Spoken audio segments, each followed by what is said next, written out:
and welcome to Katawa Shoujo. This is Unicorn Sparkles and Bethany Taylor. Hi guys! Hello. During afternoon classes, the long-haired girl comes back and sits down in her seat without a word. Again, no one seems to notice, or if they do, no one says anything. I wanted to ask Misha about it, but I don't want to be nosy. Just say hello to the girl, for goodness sakes. After school, Shizune and Misha quickly follow me to the first floor lobby and latch onto me, covering each flank in case I might try to escape. I feel a little offended, but I'd been considering it. Nevertheless, I'm a bit disturbed that enough people had made a break for it in the past on their guard. What's with the escort? This doesn't make me feel very comfortable. In fact, it makes me feel like a dangerous prisoner being transported to his cell. What's wrong, Hee-chan? That's right, we're just gonna play a game of bris, remember? I don't know, Misha. This all seems a little sinister to me. I started thinking that when we sat down to play the little game. They'll tie me down and torture me until I agree to join the student council. Well, You should just join it. that's highly unlikely, but for some reason, I still feel like it would be so plausible. Getting to the student council room is a simple enough turn 2 corners from where we started. What? That's it? This makes you guys being so on top of me seem a little silly. That's not true, Hee-chan. Hee-chan says that when their life is threatened, people have shown the capability to pull off superhuman bursts of speed. What? Life is threatened? Her expression unchanging, Misha signs something amusedly to Shizune, who makes a baffled face by putting her hands behind her back, looking pleased with herself. Misha feigns deafness and hums cheerfully. Stop that, I know you heard me. You have no excuse unlike Shizune. Shizune opens the door to the student council room. It's very plain, sparsely decorated room, although it's quite large, maybe even a little larger than a classroom. There's a big table in the center surrounded by chairs, and a smaller desk promptly placed in the back of what I assume is Shizune's. There's a few regular desks and chairs stacked to one side, as well. Extras, perhaps? Aside from the tables and chairs, the room doesn't make much else to offer. Just a couple of filing cabinets and bookshelves stacked with old-school records and documents. Not much else. In fact, nothing else. This is a pretty bleak room. They should at least put a potted plant here or something.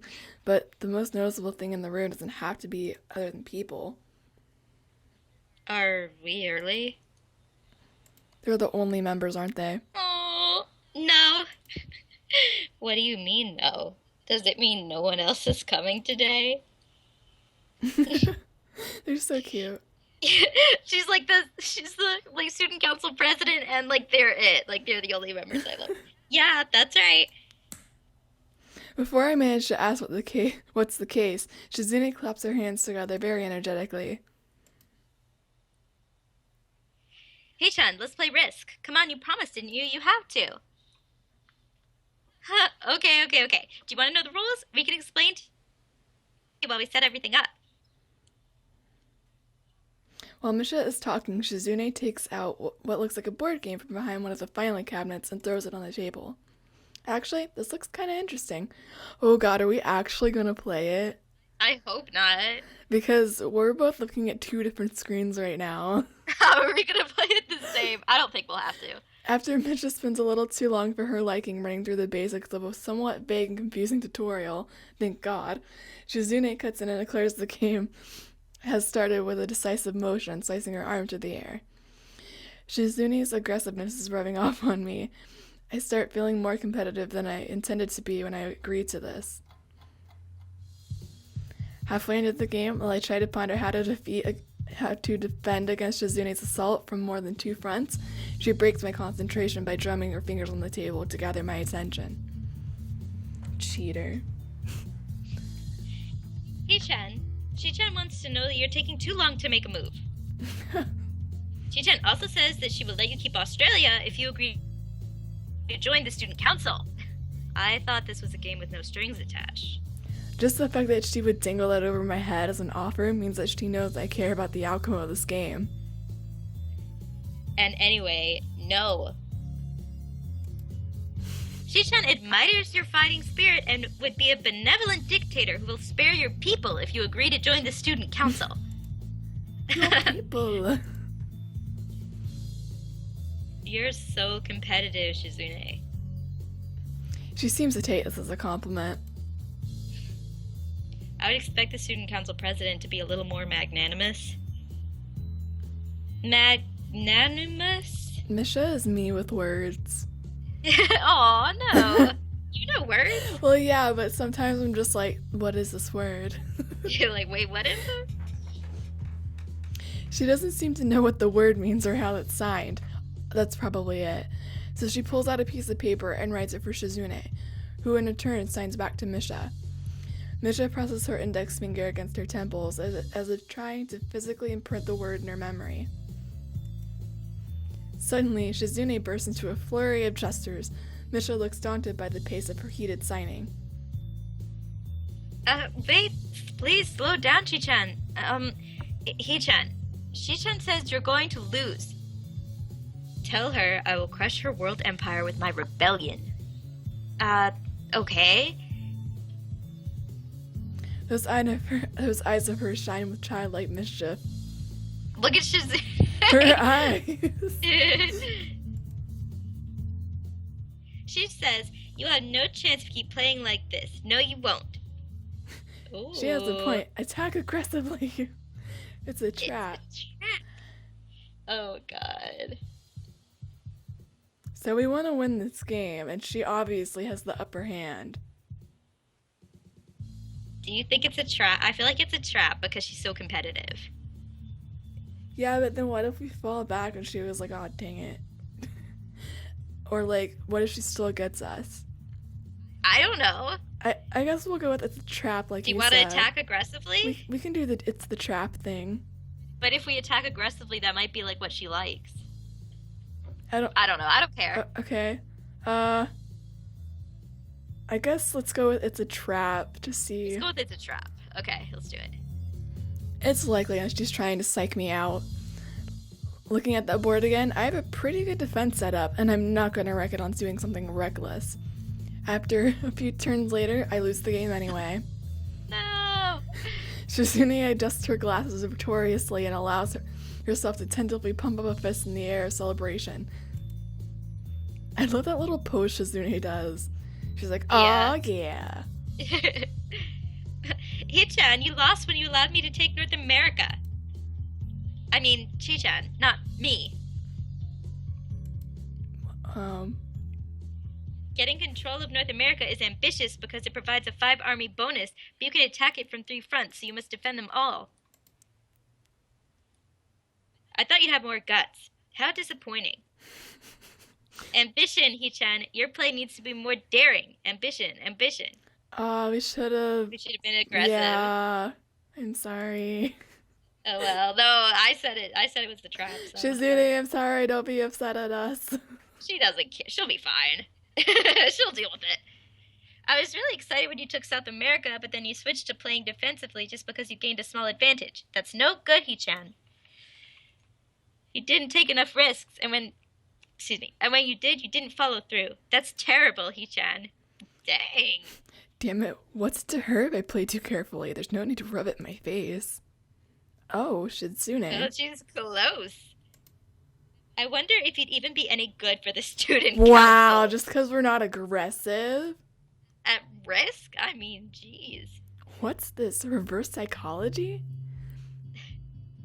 I guess I don't have to worry about joining or not in that case. Giving up just like that? I expected more of you. Seriously, is Shigune trying to taunt me into joining the club? Because I don't even want to join. It's only my 2nd day. I can't make that kind of commitment. I haven't even taken a look at my the other clubs yet, and these two, they're a little weird. They're awesome. They're awesome, though. Fine, I'll consider joining the council, but I want to take a look at the clubs before I decide. Really, Hee-chan? You're not just saying that to make us feel better? Yeah, I'm just not sure what I want to do. Or that I want to. Aww. Okay, Hee-chan, but we're not going to give up so easily. You said maybe. There's still a chance you'll come around. Come on, we could really have fun. We could play more Risk, and maybe one day you could beat me, unless we graduate before that. That doesn't make me feel any less reluctant about joining, you know. Surely you're not that horrible at board games. Maybe we can play a game you know then, to give you a handicap. I might have just said that to make you feel better, after all. Oh, that's cold, Hee-chan. I take a glance at the clock on the wall and realize I spent far longer playing Risk than I expected. Sorry, I think I have to go. I wanted to go to the library. It's not closed yet, is it? Shizune scratches her head and gestures at Misha. How hard can it be to determine whether the library is open? There's a clock right there on the wall. It should be, unless the librarian is absent. I think you're right, Shi-chan. We think the library is open. It's on the second floor. Can't miss it. Do you want us to show you where it is? No, thanks. It's okay. See you tomorrow. Bye-bye! Oh my gosh, it's another weird picture. What's with these pictures in the school? One flight of stairs up, and I run into problems. The second floor hallway is a carbon copy of the third floor one. White, of course, and plain like all the other hallways can be, except there's a different painting at the end of the hallway. The problem is that the librarian whereabouts are not exactly easily determined as one would think. The classrooms are marked with signs stating that which class they belong to, but then there is a plethora of other unmarked rooms. Is the library one of them, or is that just somewhere down the hallway? I bet on the latter and chose my direction at random. After I turn the corner, an unmarked door draws my attention because it's not closed. It's not open either, though, just barely ajar that I can see its opening and nothing else. It would make sense for the library door to be invitingly open, while this one is not quite that. It's good enough. At the very least, it means someone's inside, and I can ask for directions no matter how embarrassing. I gingerly push on the center of the door at my fingertips. Every muscle in my arm is ready to pull back at a moment's notice. That feeling of being an outsider at the school can't be shaken from my mind, so much so that I instinctively fear of doing something that's wrong by entering. The door slowly creaks as if groaning from a deep sleep, though it is much easier to open than I anticipated. Leaning over and poking my head even further inside, taking sight of the room as fast as possible, the meek "hello" on my lips quickly snatched away. Are we gonna meet a girl? It's a girl. It's Emmy. It's your girl. This is not what I was expecting. I mindlessly let... Wait, is it Lilly? Yeah, it's Lilly. I mindlessly let the door open to its full extent, taking in the sight of solitary figure taking center stage in the otherwise abandoned room. The situation stills my voice, leaving me standing at the doorway, staring at a beautiful girl. Evidently having taken her time to assess the situation, the girl gently puts down her teacup and opens her eyes, but doesn't look at me. Why, hello there. May I help you? Staring directly in front of herself, the movements of her lips seem to break the silence rather than the words. However, it's the soft, measured voice that reminds me she's being separate from the room itself. Not only is she likely the tallest girl I've ever laid eyes on, but even among the foreigners I have met, she's strikingly distinctive. She's tall. I like her. She's like a model. Hi. Sorry for intruding. I was just kind of lost. She takes a moment to formulate a response before speaking. Every action she takes feels as if it's clearly choreographed beforehand. Care to take a seat? Unexpected, considering that I am intruding upon her. Thanks. I slowly step towards another seat opposite from her, the girl resting the teacup and saucer on the wooden table in between. That way, she doesn't track my movements what their head is telling. That and the slight cloudiness to her eyes must mean that she's at least partially blind, like Kenji. Come to think of it, her voice doesn't have any detectable accent either. I guess she must be half Japanese. As I take my seat, her composure takes me slightly off guard. Her air of relaxed confidence makes the silence entirely comfortable. The calming atmosphere is so different from the student council office. I take it that you're a new student to Yamako? Yeah. I just transferred in yesterday. I get the distinct feeling my speech patterns don't match the formality of hers, and accentuated by the restrained bowing of greeting. One when I hasten to match before realizing the futility of my action. I'm Lilly Sato. Pleased to meet you. Hisao Nakai. She gives a nod before gesturing roughly in the direction of her teacup. Would you care for a drink? Sure. As much as it pains me, I can't keep step with her formality in the proceedings.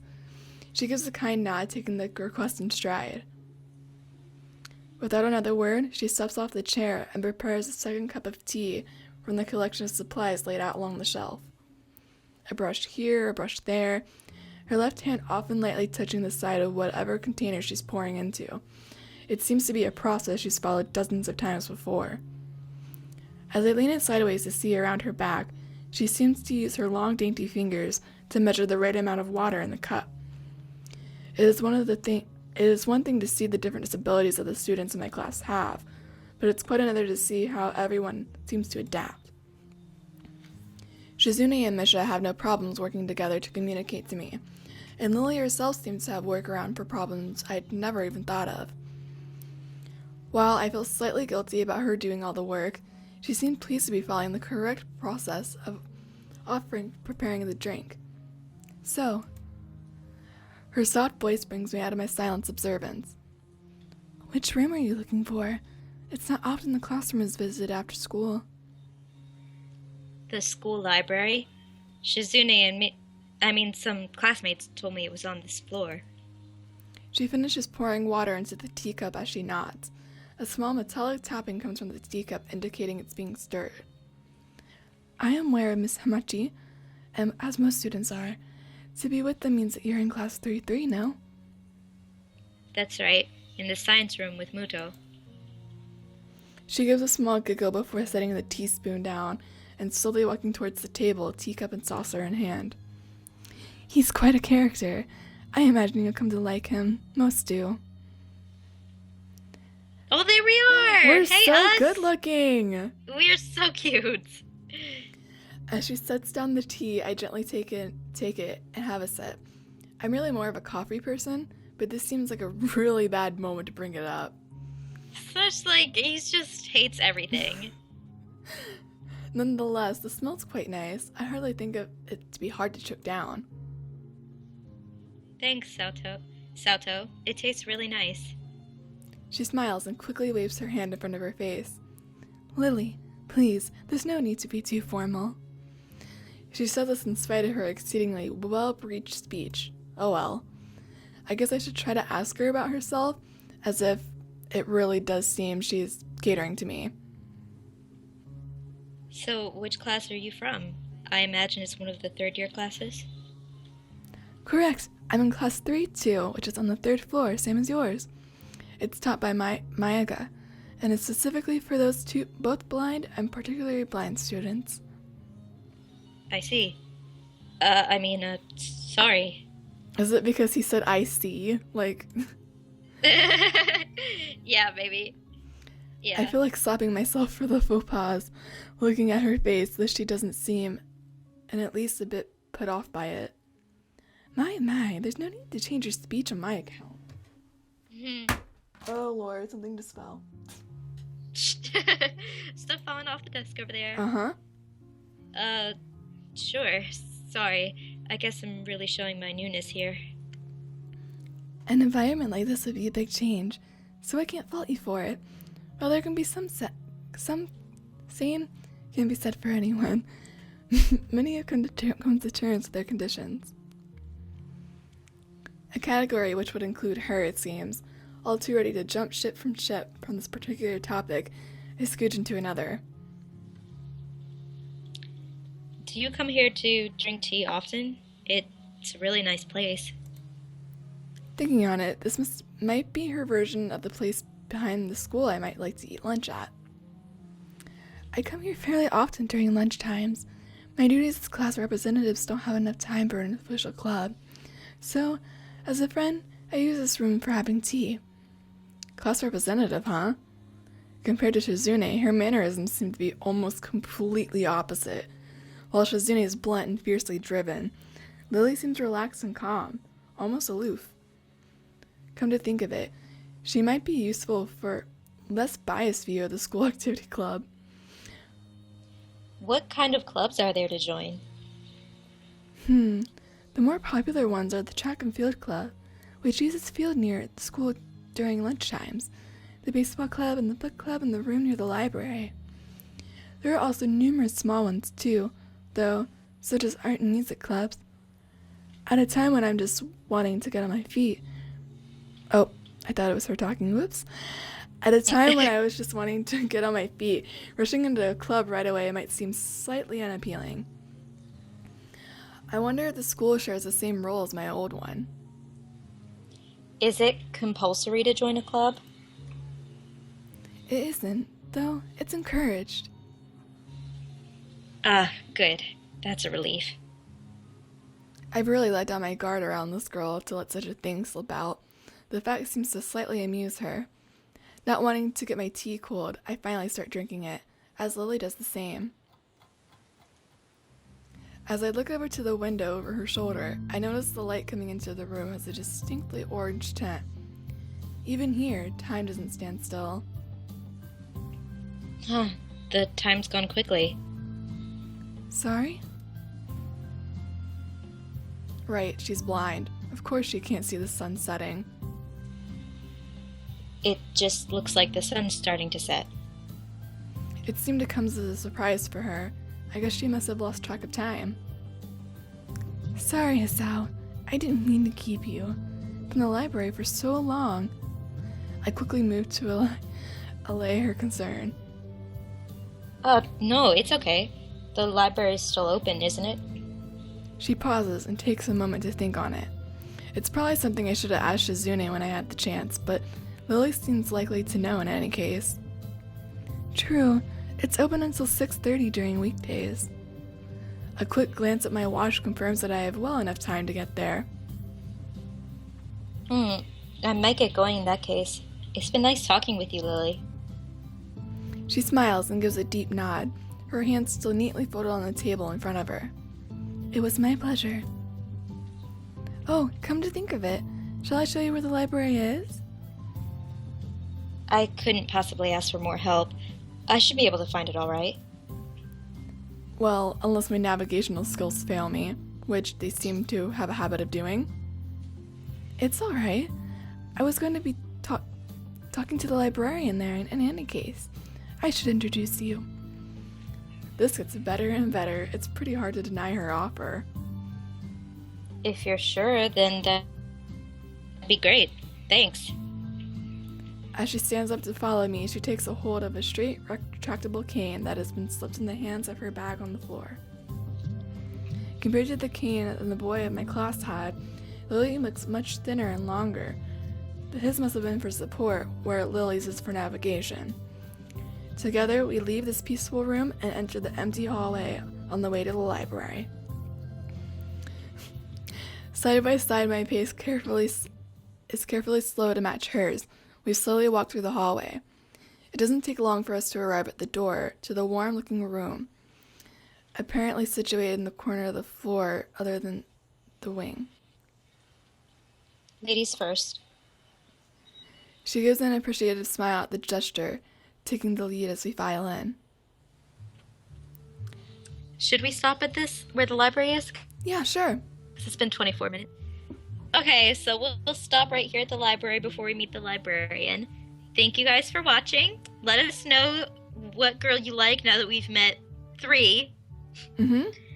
Yeah, we'll see you next time. Bye. Bye.